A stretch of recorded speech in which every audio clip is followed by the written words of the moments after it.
बिस्मिल्लाहिर्रहमानिर्रहीम अस्सलाम वालेकुम वरहमतुल्लाहि वबरकातुहू। सुमेयाल अकेडमी में खुशामदीद। आज ऑपरेटिंग सिस्टम का टॉपिक हमारे पास पैरेलल प्रोसेसिंग के हवाले से है।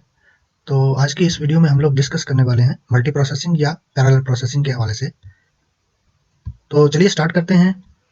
इस वीडियो में हम लोग बात करेंगे पैरेलल प्रोसेसिंग क्या होती है, सिंगल प्रोसेसर सिस्टम और मल्टी प्रोसेसर सिस्टम जो होता है इन दोनों के बीच में क्या अंतर है, इन दोनों के बीच में क्या फ़र्क है, उसको हम डिस्कस करेंगे।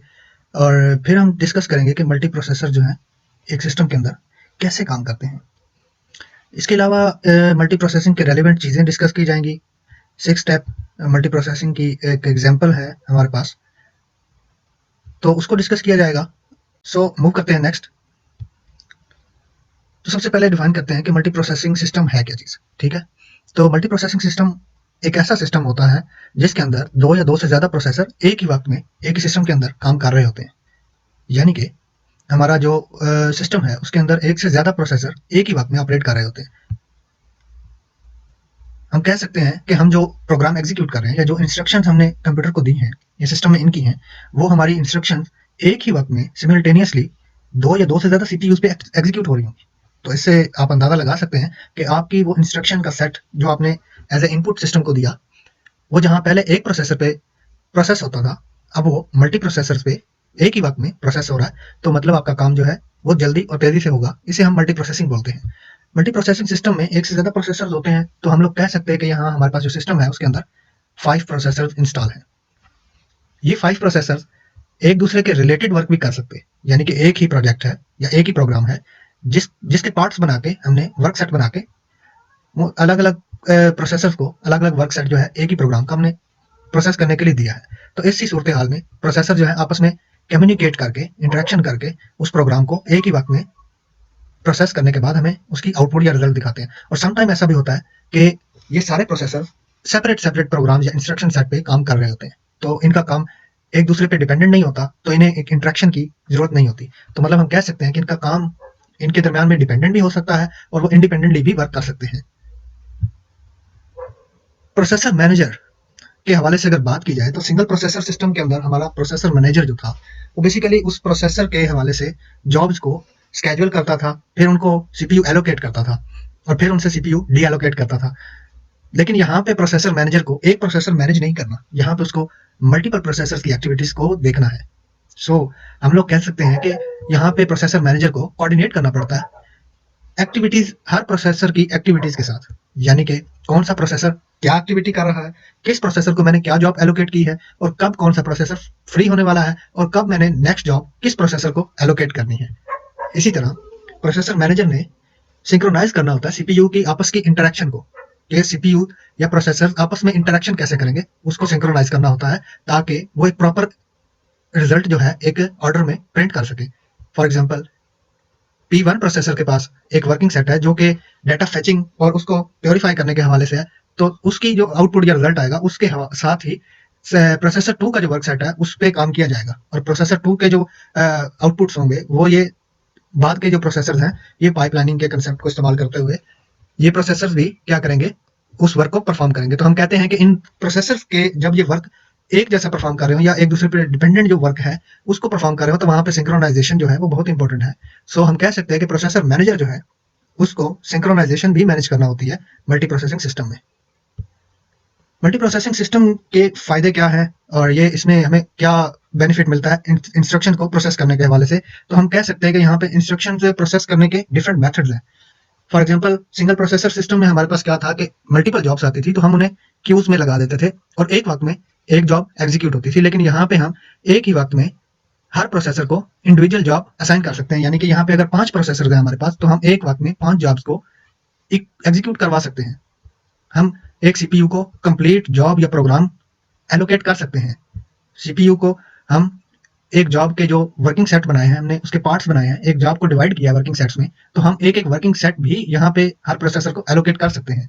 थर्ड में हम कहते हैं कि इंडिविजुअल इंस्ट्रक्शन सब डिवाइडेड, इंस्ट्रक्शन जो हमने सब डिवाइड की है, हम उसके जो डिविजनल पार्ट्स हैं, सब डिवाइडेड पार्ट्स हैं, वो हम इन प्रोसेसर्स पे सिमल्टेनियसली एग्जीक्यूट करवा सकते हैं। अलग अलग प्रोसेसर को हम अलग अलग डिवाइडेड पार्ट दे के हम लोग इनसे एक ही इंस्ट्रक्शन को प्रोसेस करवा सकते हैं। तो इस जो ये प्रोसेसर एक ही वक्त में पैरेलल प्रोसेसिंग परफॉर्म कर रहे हैं, तो इसको हम कंकरेंट प्रोग्रामिंग भी कहते हैं।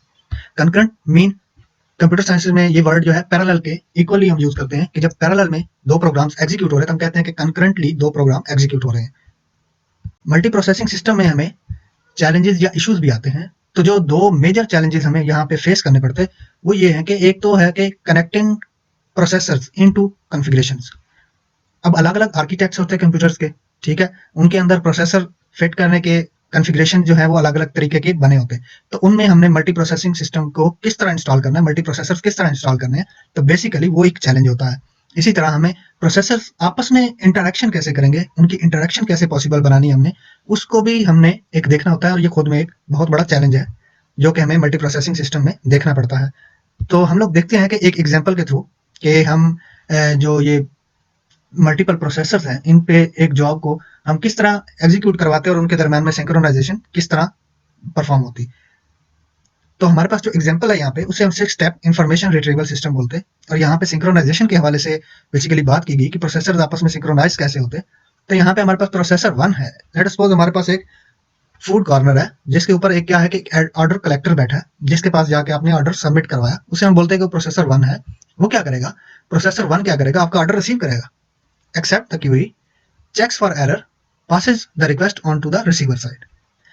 क्या करेगा कि जो आपने क्यूरी दी, जो ऑर्डर दिया, उस ऑर्डर को चेक करेगा, क्या उसमें कोई एरर तो नहीं, क्या उसमें कोई मिस्टेक तो नहीं, क्या वाकया ही वो रिक्वेस्ट उसके रिलेटेड है या किस टास्क के रिलेटेड है। तो उसके बाद उसको चेक करने के बाद वो पास आउट करेगा रिसीवर को। रिसीवर क्या है यहाँ पे, प्रोसेसर 2 है। प्रोसेसर 2 है ऐसा प्रोसेसर है जो कि बैगर, वो क्या करेगा कि ऑर्डर को रिसीव करने के बाद उसको उसके हवाले से जो भी उसकी ज़रूरी चीज़ें हैं, उस ऑर्डर को परफॉर्म करने के लिए उनको चेक करेगा कि आया वो चीज़ें हमारे पास मौजूद भी हैं कि नहीं है। हम कहते हैं कि प्रोसेसर 2 क्या करेगा, उस क्यूरी को रिसीव करने के बाद searches the databases for required information. वो रिक्वायर्ड इन्फॉर्मेशन को अपने स्टोर रूम या डेटाबेसेस या इन्वेंट्री से तलाश करेगा, क्या वो इन्फॉर्मेशन मौजूद भी है जो इस ऑर्डर को फुलफिल करने के लिए ज़रूरी है। उसके बाद प्रोसेसर 3 वर्किंग स्टार्ट करेगा, जो यहाँ पे हम कहते हैं कि वो एक एज ए कुक यहाँ पे फूड कॉर्नर में वो काम कर रहा। प्रोसेसर 3 क्या करेगा, उस डेटाबेस से या उस स्टोर रूम या इन्वेंट्री से वो सामान निकालेगा, वो इन्फॉर्मेशन जो डेटा निकालेगा और उसको फिर अरेंज करेगा। अरेंज करने के बाद उसको कुक करेगा। कुक करने के बाद उसको एक प्रॉपर फूड की शक्ल देगा। यानी कि हम कहते हैं कि उसने डाटा सेकेंडरी स्टोरेज वगैरह से सर्च किया, स्टोर से सर्च किया, निकाला, उसके बाद उसने उसको कुक किया, यानी कि जो चीज़ उसकी बनानी थी उसके रिजल्ट्स परफॉर्म किए, कैलकुलेशंस की। कैलकुलेशंस करने के बाद उसने क्या किया, एक हैम बर्गर कुक किया। यहाँ पे हम होटल कॉर्नर या फूड कॉर्नर के हवाले से बात करें तो उसने हैम बर्गर एक कुक कर लिया, यानी कि उसने रिजल्ट्स परफॉर्म किए, रिजल्ट्स निकाले और उसके बाद उसने क्या किया, ये रिजल्ट्स प्रोसेसर 2 यानी कि रिसीवर के हवाले कर दिए, जो कि बैगर का काम कर रहा है। यहाँ पे प्रोसेसर 2 क्या करेगा, इस डाटा को रिसीव करने के बाद कैशियर के पास ले जाएगा या इस फूड या हैमबर्गर को कैशियर के हवाले करेगा जहां से ऑर्डर डिलीवर किया जाना है और पेमेंट वसूल की जानी है। तो वो डाटा को या उस प्रोडक्ट को या उस रिजल्ट को प्रोसेसर 4 के हवाले करेगा। प्रोसेसर 4 क्या है, यहाँ पे कैशियर है। वो क्या करेगा, रूट्स द रिस्पॉन्स। अब रिस्पॉन्स कहाँ सेंड करना है, क्या वो आउटपुट डिवाइस पे शो करना है, क्या उसका प्रिंट निकलवाना है, क्या उसका कुछ और परफॉर्म करना है, ठीक है, या उसको किसी खास फॉर्मेट में हमने प्रेजेंट करना है यूजर को। तो ये क्या करेगा, प्रोसेसर 4 यहाँ पे परफॉर्म करेगा। वो क्या करेगा कि आपका ऑर्डर आपके हवाले करेगा और आपसे पेमेंट रिसीव कर लेगा। यहाँ पे रिसीवर आप या यूजर होगा। नेक्स्ट वीडियोस में हम इंशाल्लाह बात करेंगे introduction to multi core processors, typical multi processing configurations कौन कौन सी हैं, उसके हवाले से बात की जाएगी। प्रोसेस सिंक्रोनाइजेशन को डिस्कस किया जाएगा और इस तरह हम फर्दर मूव करते जाएंगे टॉपिक बाय टॉपिक और हम इस चीज़ को क्लियर करेंगे।